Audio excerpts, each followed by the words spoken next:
20வது அரசியலமைப்பு திருத்தத்திற்கு அமைய 30 அமைச்சரவை அமைச்சர்கள் மற்றும் 40 ராஜாங்க அமைச்சர்களை நியமிக்க முடியும் என வரையறை செய்யப்பட்டுள்ளது.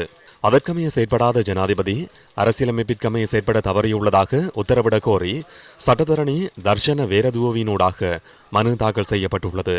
நாட்டின் அரசியலமைப்பை பாதுகாத்து அதனை வலுப்படுத்த வேண்டியதன் பொறுப்பு ஜனாதிபதியின் பிரதான கடமை எனவும் மனுவில் குறிப்பிடப்பட்டுள்ளது. சட்டமாதிபர், பிரதமர் தலைமையிலான அமைச்சரவை, ராஜாங்க அமைச்சர்கள், ஜனாதிபதி செயலாளர் PB ஜெயசுந்தர, நிதியமைச்சின் செயலாளர் SR ஆட்டிகல உள்ளிட்ட 82 பேர் மனுவின் பிரதிவாதிகளாக பெயரிடப்பட்டுள்ளனர்.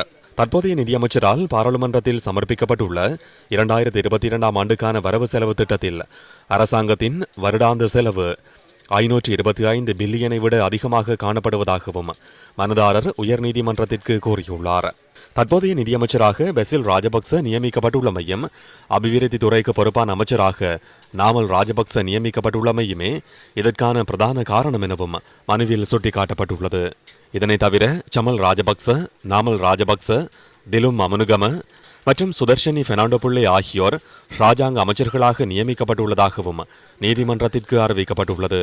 இதனூடாக 20வது அரசியலமைப்பு திருத்தத்தை மீறும் வகையில் வழங்கப்பட்டுள்ள நியமனத்தை வலுவிளக்க செய்யுமாறு கோரி உயர்நீதிமன்றத்தில் இந்த மனு தாக்கல் செய்யப்பட்டுள்ளது.